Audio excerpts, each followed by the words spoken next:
Hello and welcome to this program titled How to Create an Effective and Efficient Credit Department. This program is part of the 10-minute tip series of recorded programs for credit and collection professionals. My name is Michael Dennis. I'll be the presenter. Let's begin with an introduction. Here are some ways to improve credit department effectiveness and efficiency. We need to recognize that the credit department team is the credit department's most valuable resource. We need to make sure that every person that's in the position of a decision maker in the credit department has a bias for action. In other words, has a bias for making decisions. To improve effectiveness and efficiency, you should develop a written credit policy and procedure manual.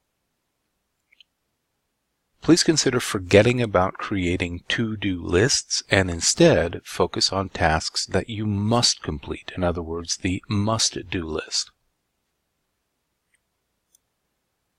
Kiss a frog every morning before you do anything else. Because some listeners don't know what kiss a frog means, I want to take a moment to explain it. Kissing a frog refers to the idea that everybody has certain tasks that they don't enjoy doing, things that are distasteful, things that are stressful. So the kiss a frog concept says this: before you do anything else, take care of the task that you dread doing, the one that is stressful, the one that is distasteful. And if you have more than one of those, then do them all. Kiss the biggest frog first, the second biggest frog second, the third biggest frog third. And the idea here is that you do it first thing in the morning. You don't warm up to it. You don't get a cup of coffee. You don't check your emails. You don't say good morning to everybody in the department and then sit down and do it. You just do it the first thing in the morning. And if you haven't heard of this and you think it might work for you, please give it a try. I find it to be a great way of getting things over with early in the morning so that I'm not stressed out the rest of the day thinking about and dreading what I need to do.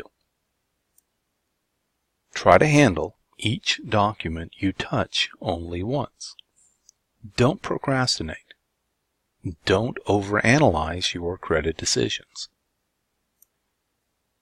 Tips on improving efficiency. Here's some ideas to improve efficiency in the credit and collection department. Never write to a past due customer when you can call them. Develop and use form letters in correspondence with customers. Find and fix the root cause of problems, because the alternative is being a hamster on a wheel in a cage. You go round and round, but you don't make any progress. Shorten or eliminate grace periods before calling delinquent customers. Find a way to approach the debt collection process systematically.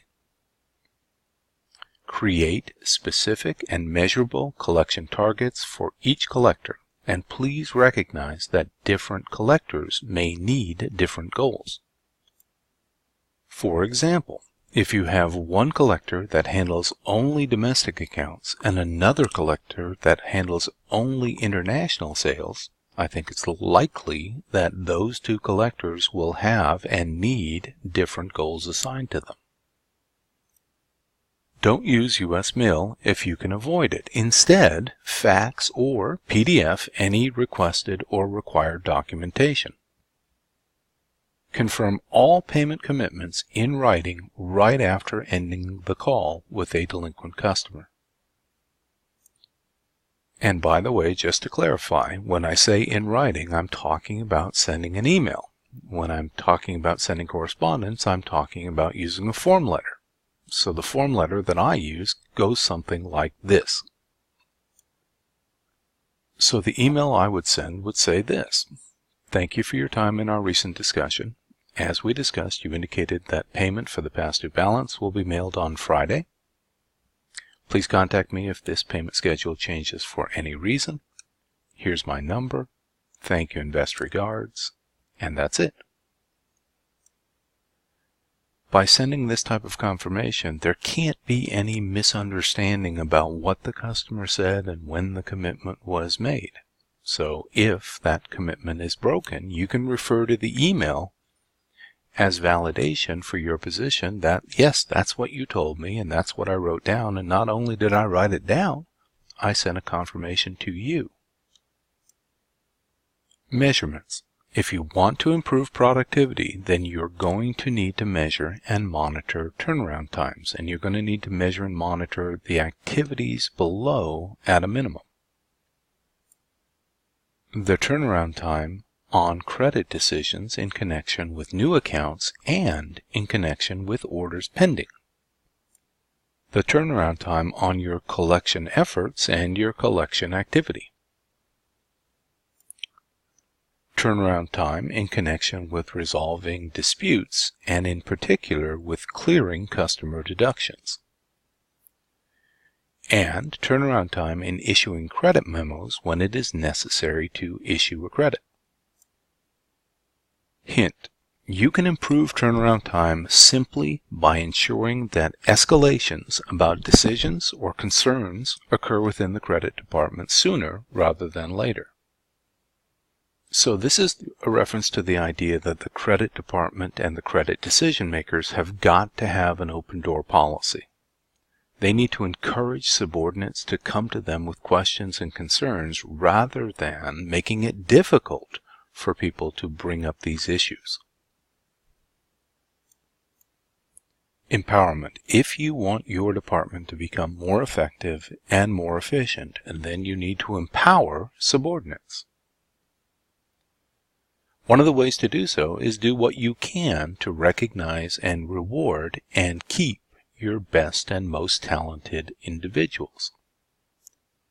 You can empower people by making time to train, coach, and mentor every member of the credit department. And doing so will improve their morale, which in turn will improve their job performance. Remember that the only thing worse than losing an employee that has been trained is keeping an employee who is not fully trained. Delegations. If you want to create a more effective and more efficient credit department, then delegate more. Delegate often, but use this basic rule when doing so. Tasks should be delegated to the lowest level at which they can be performed competently. Please remember, however, that employees can become overwhelmed by work delegated if they are not adequately trained.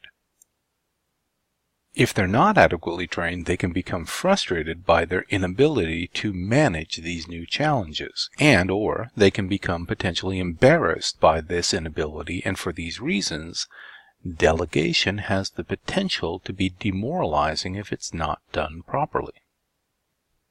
Delegation continued. Please remember that delegation requires follow-up, so please don't simply drop an assignment on someone and walk away. Instead, indicate that you are available to answer questions. Instead, follow up periodically to ensure that progress is being made and that the assignment in question, the delegated task, appears to be on track and on time. Remember also to praise when the work you delegate is done correctly. And if it is not, please remember to find out the specific reasons why not. More effective and more efficient collections. Consider using the 5 C's of collections to become more effective and more efficient. Clarity. Make certain that your message is delivered in such a way that the customer knows exactly what action you expect them to take and when. Courage. Take a stand, such as placing an account on shipment hold if it is necessary to extract payment from a delinquent and uncooperative customer. Confidence. Speak from a position of confidence, from a position of strength, and remember that if a customer senses weakness or a willingness on your part to wait for payment, they will almost certainly take advantage of that. Conviction. Avoid the temptation to be either tentative or apologetic in discussions with delinquent customers. Remember, please, that your company is the injured party if an account is past due. Connections. Be sure that in every collection call, you and the customer have a meeting of the minds.